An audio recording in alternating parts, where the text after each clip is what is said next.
Hey, what's going on, guys? ThatDudeSirraj. Peace. How you hanging? Another edition of Car Talks. Been a while. I haven't talked to you in a little while on the road and been putting plenty of miles. But so anyway, buddy of mine emailed me this morning a link. And I don't know if some of you guys have heard about this whole 3D printing of guns now that this guy's trying to, I guess, trying to spur into a more common thing. To get straight to my viewpoint on this, I think it's personally stupid, okay? And it's stupid simply because of the way that this thing is made, okay? If you've seen the video, and I'll put the link in the description below. You know, it's a polymer gun. It looks like a huge Lego block, okay? It's massive, it's clunky, it's boxy. It's not anything that you would put in your pocket or in a holster or anything. It's, you know, he has it built around a 22 long rifle cartridge. But realistically, you know, as we all know, there's a lot of pressure that builds up in the chamber of a gun. Okay, 22s, you got a little bit of leeway for what you can make. You know, what materials you can use in a chamber, apparently. But in general, I just don't see it as something that's practical. And right now, especially with everything that's happening and the way that the interview was handled, it really just kind of stemmed more to, well, here goes the crazy, the crazy gun guys. They just want to find any way that they can make and build guns and have an endless supply of guns in their homes and this and that, you know. Whatever, you know, fine, if that's what they want to say, cool. But I think that his usage of a 3D printer. Now, mind you, my pop, he teaches computer-aided drafting, okay? He has 2 3D printers in his lab, okay? I fooled around with these things. They do great things.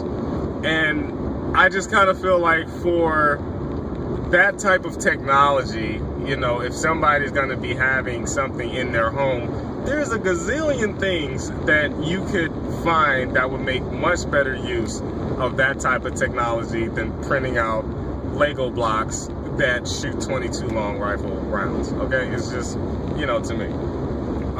But now, if we were going to get real serious about this, okay, let's say we're going to make a 9mm version. One, I would not feel safe shooting a 9mm or 40 or 45 or 357 SIG or 357 Magnum or anything bigger than a 22 out of a plastic chamber, okay, out of a polymer chamber, okay. And now you have to remember that these 3D printers, they put together whatever you're putting, you know, whatever you're designing or building in layers. So you're not dealing with one, you know, like a big chunk of plastic that was melted and molded. No, this is being broken down into tiny little particles and then reassembled over, you know, a long period of time. So you don't actually have, from my understanding, you don't have the same structural integrity of that polymer material as the original block. I could be wrong, but that aside, I would not feel comfortable shooting a full power pistol cartridge, and let's not even talk about a rifle cartridge, out of something like this. You know, 1 or 2 shots, you might have a grenade in your hand after that at that point, and there's no telling. You know, with I don't know, with plastics, it's just, you know, you put pressure in them, you just never know where they're gonna go. There could be hairline fractures that you just can't see. They just don't respond the same way as metal does, and they don't have the same rigid, I don't know what the word is, ability to sustain pressure, okay? You know, when you're dealing with CO2 tanks or O2 tanks, you know what? The fittings and the caps and everything is still made out of metal. We have not developed polymer technology to, on a regular basis, long-term, prolonged, you know, exposure to high levels. It's not necessarily able to take that type of pressure. And we're talking about, you know, ammunition going off inside of a little chamber, and that chamber having to hold that casing together to make sure that bullet goes that way and it doesn't go this way. I just would not feel safe with that, you know. and the amount of material in terms of thickness that you would have to have would be immense. I mean, if you look at the video, the 22, the barrel is like this freaking thick, man. It's like, come on, for a little 22. So, you know, you would have to have, you know, it'd be something like this big, you know, to shoot a full power round. Now, then we're also looking at accuracy. I mean, polymer grooves with lead flying down, or some bimetal or copper jacketing flying down the barrel at who knows how many hundreds of thousands of feet per second. After a couple shots, that polymer is going to wear. I mean, I just don't think that we are that far advanced, and the need is really there for us. Let's just keep our regular gun rights. Let's just be able to go down to the good old dealers. Let me be able to go to DK Firearms or I forgot the other guys off the top of my head, Trader Joe's or whoever it might be, you know, and be able to just browse around the firearms, pick up something that's quality, that's reliable, that I know is going to work. I don't need to be at home printing out, you know, 22 pistols.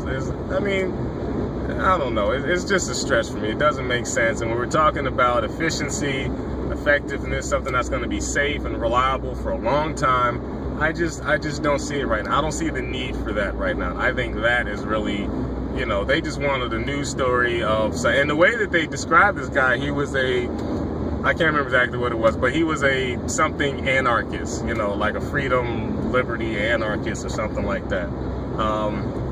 And, you know, it's just one more, you know, piece of wood to stick in the fire to keep the flames burning against the Second Amendment, folks. But anyway, let me know what you guys think. You know, are you for 3D printing pistols and rifle parts and other stuff like that, or would you rather just be able to go to the gun shows and have free reign over what's there, parts that have been quality researched, parts that have been, you know, manufactured to good specs, that have, you know, a good history of reliability and function? Or would you rather be sitting at your kitchen table stamping out bolts for your AR-15 just to have it blow up one day? Let me know. ThatDudeSirraj. Peace.